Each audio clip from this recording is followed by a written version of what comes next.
Bismillahirrahmanirrahim. Assalamualaikum warahmatullahi wabarakatuh. Alhamdulillahirabbil alamin. Para mahasiswa yang kubanggakan, alhamdulillah kita sekarang bisa bertemu di pertemuan ketiga pada mata kuliah Pendidikan Pancasila.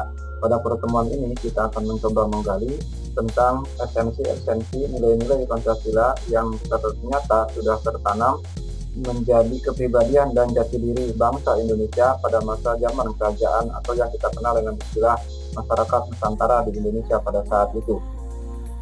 Nah, ternyata yang kita kenal bahwa Pancasila itu kan terlahir tanggal 5 Juni 1945, tapi secara esensi nilai-nilai Pancasila itu ternyata sudah ada dan sudah tertanam menjadi jati diri bangsa dan kepribadian bangsa Indonesia yang pada saat itu kita kenal dengan istilah masyarakat Nusantara di masa kerajaan. Nah, hari ini kita akan coba mengkaji tentang nilai-nilai apa saja yang ada pada masa kerajaan atau pada masa masyarakat Nusantara pada saat itu yang diadopsi para founding father kita menjadi 5 sila dalam Pancasila yang diusulkan oleh para founding father kita, diantaranya adalah oleh Muhammad Yamin, oleh Supomo, dan oleh Soekarno pada tanggal 5 Juni. Nah, apa saja yang menjadi esensi dan nilai-nilai Pancasila yang ada pada masa zaman kerajaan atau yang kita kenal dengan istilah masyarakat Nusantara? Nah, yang pertama kita akan mengkaji dari munculnya kerajaan Kutai.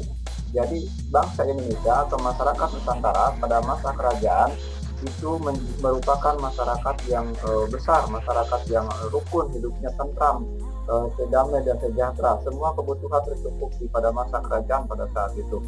Nah, datanglah penjajah, kemudian penjajahlah yang merusak segalanya, penjajahlah yang membuat kekacauan di antara kerajaan, merupakan semua kerajaan diadu domba dan sebagainya, sehingga banyak kerajaan-kerajaan besar yang perang saudara dan sebagainya itu adalah imbas dari penjajah. Tujuannya hanya satu, agar mereka mampu untuk menguasai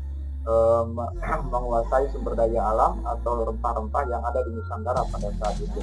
Karena musuh mereka satu-satunya adalah kerajaan pada saat itu, sehingga raja-raja di kerajaan Nusantara pada saat itu berontak untuk melawan para penjajah. Nah, sekarang kita coba flashback ke tahun 400 Masehi. Ingat, tahun 400 Masehi itu adalah masa kejayaan Nusantara. Jadi kita mengenal istilah ada pra kemerdekaan, kemudian pasca kemerdekaan, dan setelah kemerdekaan atau pasca kemerdekaan.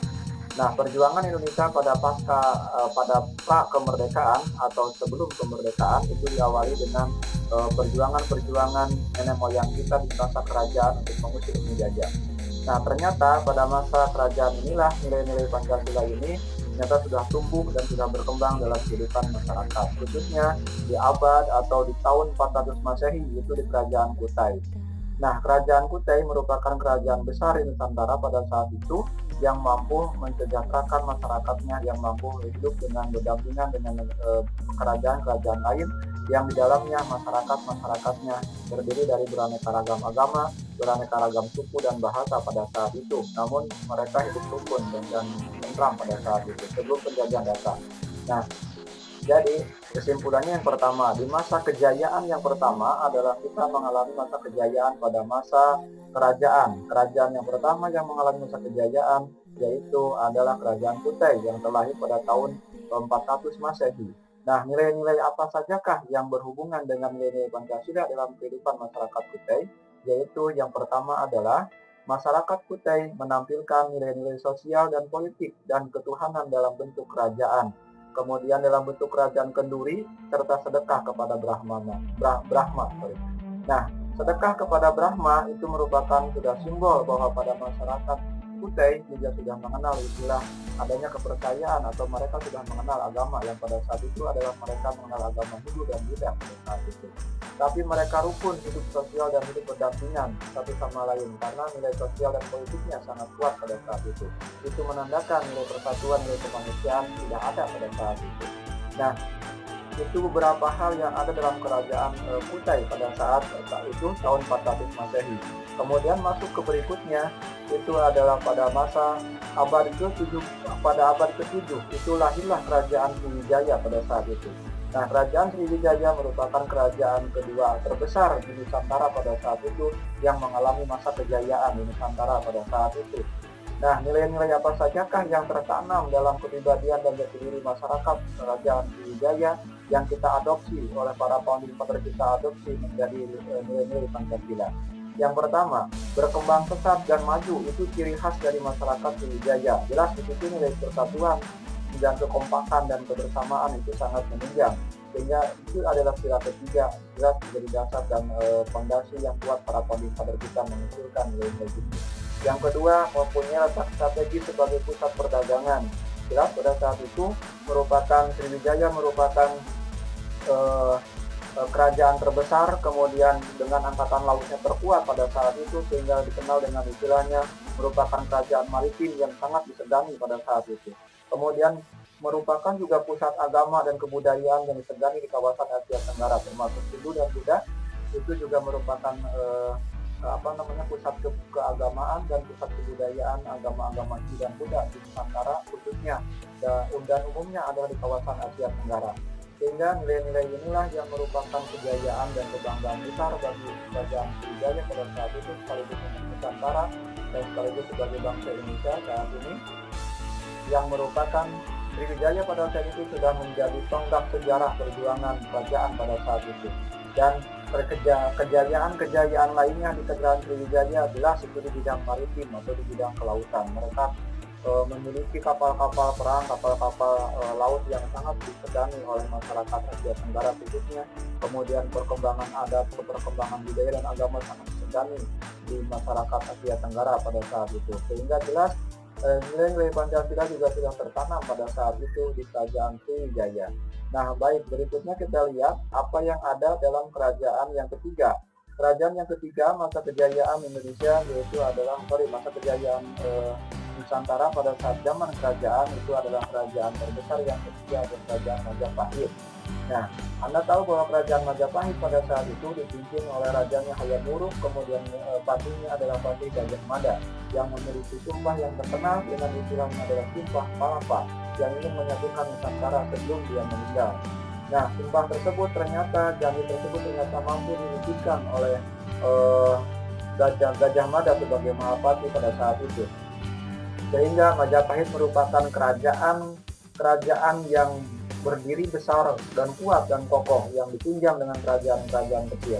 Nah, intinya adalah kerajaan Majapahit merupakan cikal bakal terbentuknya bangsa Indonesia yang beraneka ragam, karena kerajaan Majapahit itu ternyata merupakan kerajaan-kerajaan kecil yang silih berganti.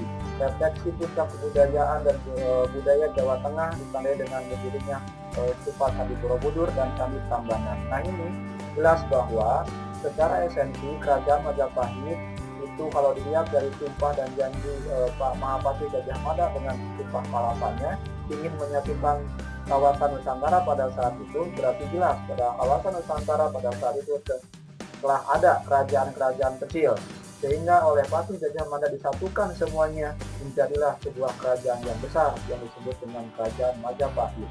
Nah, kita lihat bahwa di daerah Jawa Timur ternyata ada Kerajaan Kalingga yang ditandai dengan adanya Candi Kalasan dan Candi Vihara.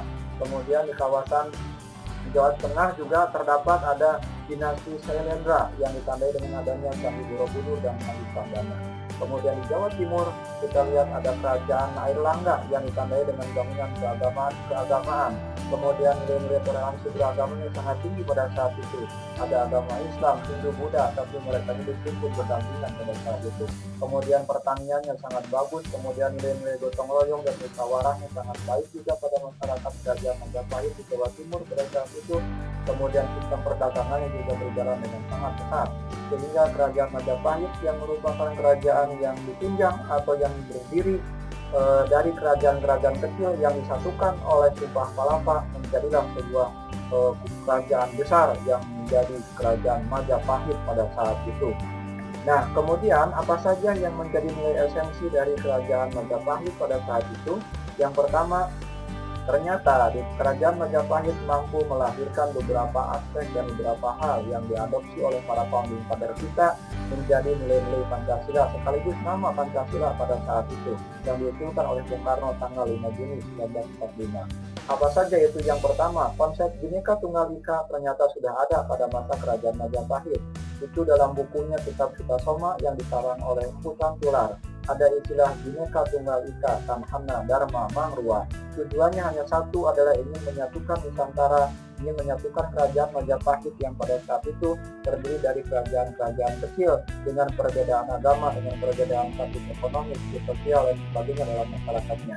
Melalui semboyan Bhinneka Tunggal Ika-nya dalam buku Sutasoma karangan Kutan Tular, maka Majapahit menjadi kerajaan yang besar karena kerajaan-kerajaan kecilnya pada saat itu mampu bersatu, masyarakatnya kompak untuk bersatu membangun kerajaan Majapahit pada saat itu. Kemudian istilah Pancasila ternyata diambil dari istilah Pancasila Krama yang tertulis di dalam kitab Negara Kertagama yang ditulis oleh Puka Panca tahun 1365. Kemudian istilah Pancasila inilah yang disebut sebagai dasar atau asal muasal yang diusulkan oleh Bung Karno pada tahun 1945 melalui rapat sidang BPUPKI pada saat itu tanggal 1 Juni. Nah, kemudian tahun 1478 ternyata kerajaan Majapahit itu seiring dengan datangnya penjajah sehingga Majapahit mengalami kehilangan atau kedaulatannya karena satu sama lain dengan sistem penjajah yang disebut dengan sistem adu domba, maka kerajaan-kerajaan kecil lambat laun menjadi terpecah dan tercerai-berai sehingga Majapahit menjadi kerajaan yang